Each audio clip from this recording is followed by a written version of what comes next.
Remember, boys, what you are fighting for when you are going to be getting drafted for the global geopolitical next conflict that Donald Trump is getting us involved in.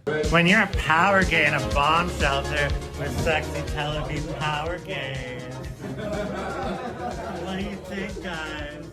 You could be anywhere in the world. I think I kind of want to be here. So virtuous, so righteous, and no one about the war that we're being involved in right now. That is absolutely ridiculous. As of course, those are the comments and point of view of Tucker Carlson that seems to be at odds with Donald Trump that just rebutted his criticism of him. Now, who's in the right? As Tucker Carlson also is on the Steve Bannon show. There's some old clips of Buchanan that we're also going to be playing here in this clip that really do highlight the current kind of temperature in the room, all of this, as we are getting conflicting news about this conflict, as, of course, the first casualty of war is the truth. And there's a lot of disinformation, a lot of propaganda, and a lot of MAGA right-wingers that are being paid right now to shill you a war or to obfuscate or to attack anyone trying to tell you the truth about it. We don't do that here. If you appreciate it, subscribe, click the notification button, as, of course, your support needed now more than ever, as we are seeing the harsh realities of war with insane video clips like this, with Iranian state national television being hit during the middle of their broadcast. Talk about psychological warfare. Again, so many different things to get into, as there are other reports coming in. Previous reports were fake news, but it wouldn't surprise me if this is the actual case now, as China has very close relationships with the Iranians, as there's reports of the Chinese secretly helping out the Iranians right now. Wouldn't surprise me if that actually would be happening right now, since the Chinese get a lot of their oil and energy from Iran. As now we have conflicting news, as perfectly highlighted by Glenn Greenwald, as we have the Wall Street Journal this morning saying that Iran is eager to negotiate. CNN this morning also saying Iran is refusing to negotiate. What? Wait, who's telling the truth here? Well, if they're politicians, if they are the corporate media, or just paid off right-wing influencers foaming at the mouth for more war, they're usually shills. A lot of shills out there, but there's more reports coming in right now, specifically talking about how Iran is actually seeking to have talks with Donald Trump, as they are sending a message through Arab intermediaries, as the Iranians have previously canceled negotiations that were supposed to go on this Sunday in Oman between Iran and the United States. All of this as the political leadership and the people negotiating were assassinated and taken out by the Israelis with car bombs and drones and other underhanded, deceivious type of clandestine intelligence tactics that have been utilized against them, as now we're getting reports from Reuters, and Mario Nafal is reporting that Iran begs Gulf states to get Trump to call off Israel.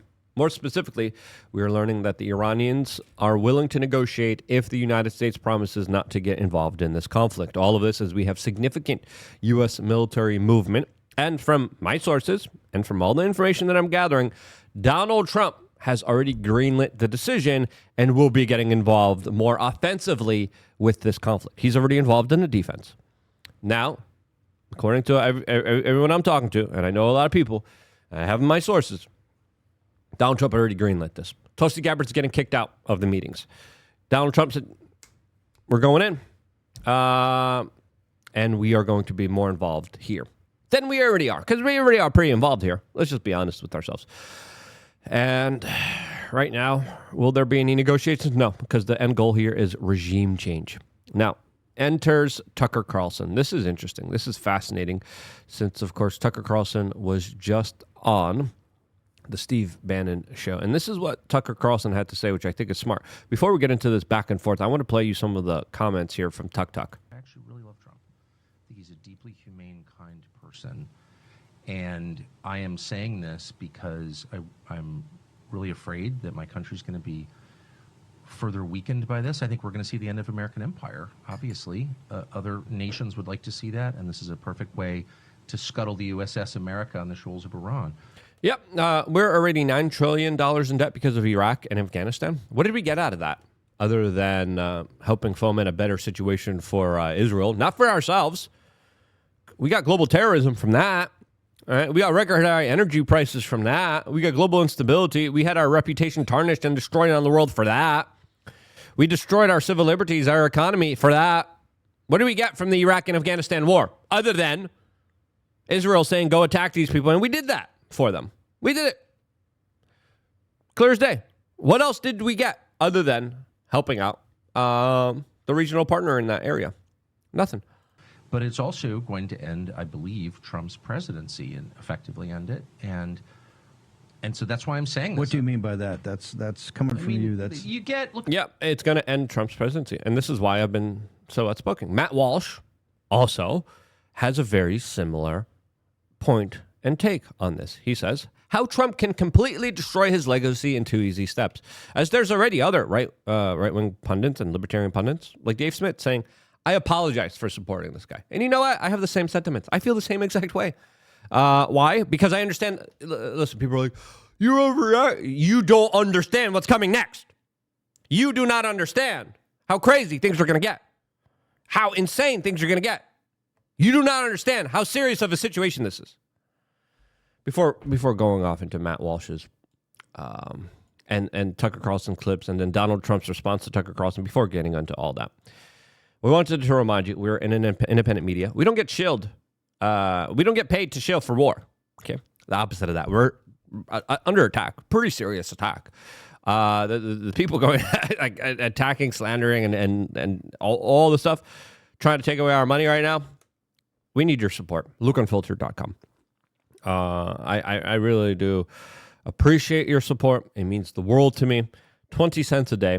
That's all it takes. And then you get a lot of plethora of really cool, amazing things like masterclasses, 13 plus of years of videos, CDO free cards, events, exclusive meetups, perfect networking abilities, talk to me one-on-one, you name it. We go all out. We have the best members area out of everybody in independent media. No doubt about it. There's no way you get access to your favorite creator. 20 cents a day.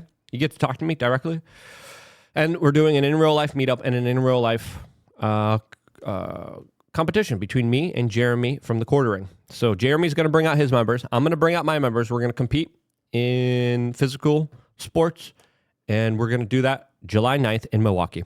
That weekend, we are doing a range day in Miami. Okay, we're going all out for you guys, just for being members of LukeUnfiltered.com. And if there ever was a time where we need your support, it is now, truly. We are absolutely under attack. We have ruffled some feathers because we don't play ball here. We don't regurgitate propaganda. We don't stay silent when people tell us to shut up. Accountability isn't hate. Silence isn't patriotism. We understand that. A lot of people are silent right now.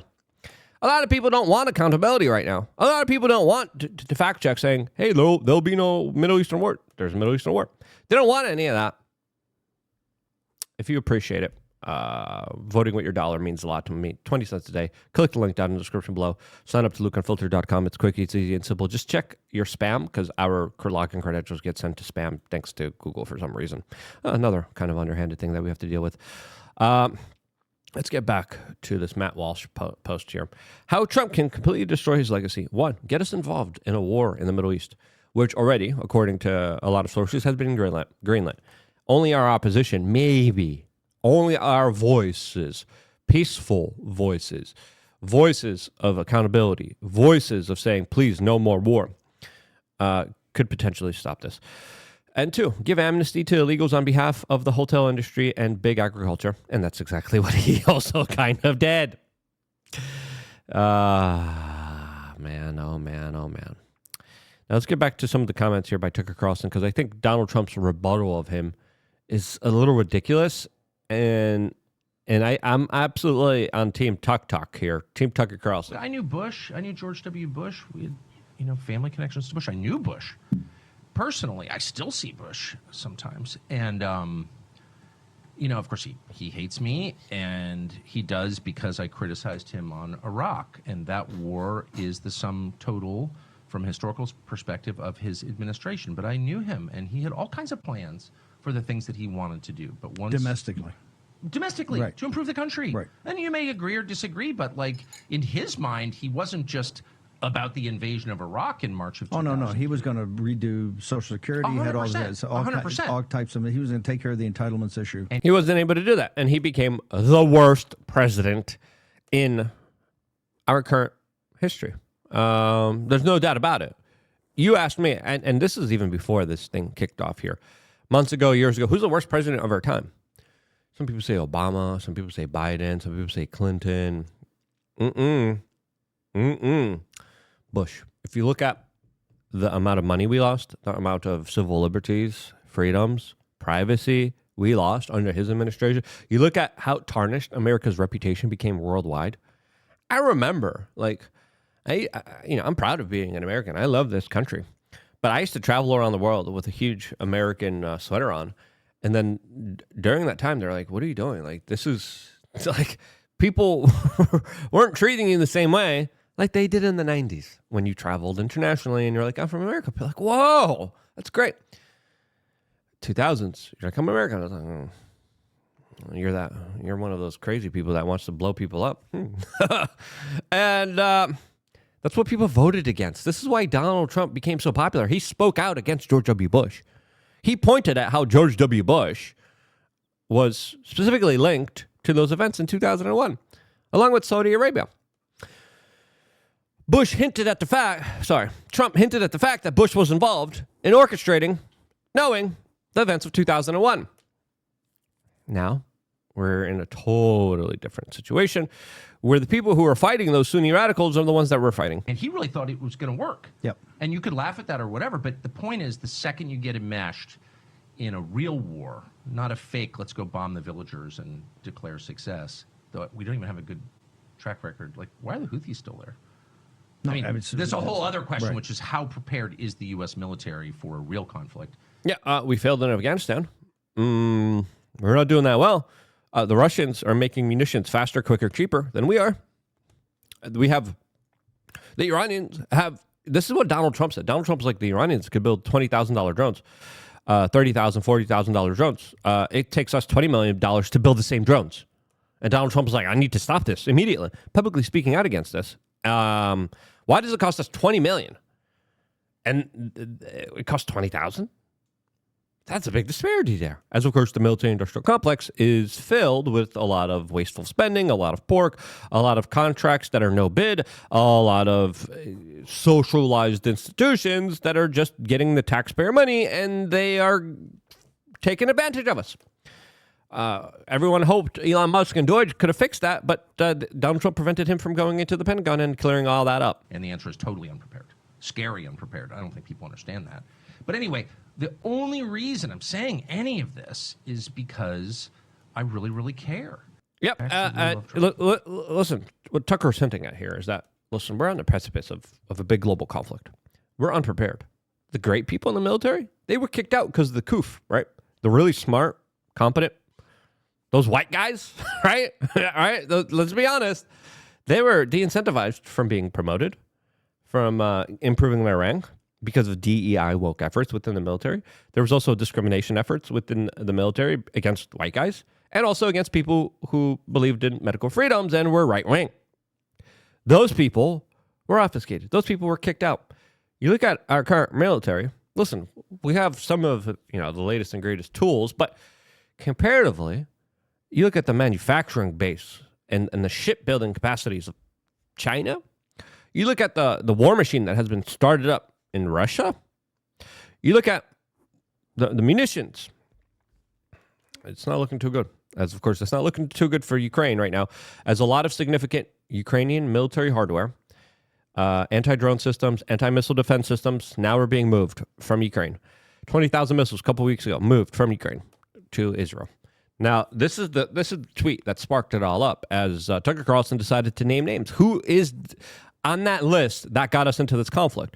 Who are the people that are responsible for pushing Donald Trump in this direction? And he says Sean Hannity, Mark Levin, Rupert Murdoch, Ik Perlmutter, and Miriam Andelson.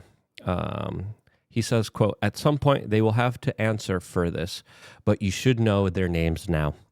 Listen, Tucker Carlson, he has the receipts, he has the contacts, he has all the insider sources. This is why he's speaking out right now, because he understands, and this is from what I understand too, Trump says, yeah, we're going to be involved. As soon as the Iranians run out of missiles, we're involved. We're going in. I think that's that's going to create regime change. Regime change is what they're after. The regime change is what they're going to be getting here. The negotiations are not going to work. Regime change, another Iraq, 3-4 times as worse. Massive vacuum of power, sectarian violence, global jihadism.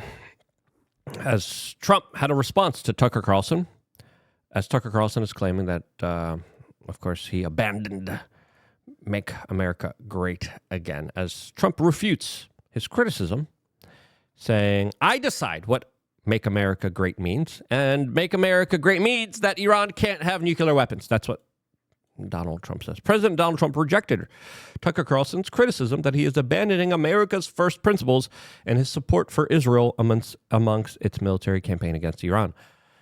Now, again, Trump said, quote, he was familiar with Carlson's critique, but contended that as a pioneer of the modern America First movement, he's the final arbitrator of what it means to put the U.S. first. Quote, well, considering that I'm the one that developed America First, and considering that the term wasn't used until I came along, I think I'm the one that decided that, Trump told The Atlantic in a response. For those people who say they want peace, you can't have peace if Iran has a nuclear weapon. So for all of those wonderful people who don't want to do anything about Iran having a nuclear weapon, that's not peace. Listen, Pakistan has a nuclear weapon. We didn't do anything about that.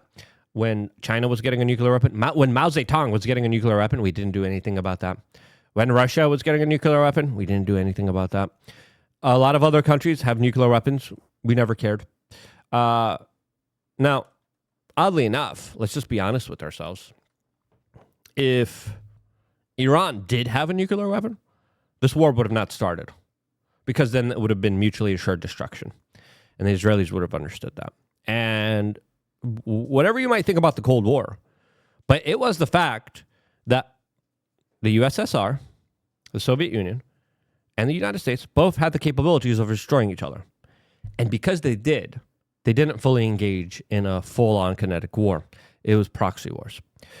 Iran is that proxy war. Pakistan's getting involved here. China's getting involved here. Russia's involved here. United States, Israel, India, Ukraine, NATO are on the other side. This is the storm clouds that are gathering. This is the conflict that is being fomented, that is being created here. That is absolutely terrifying.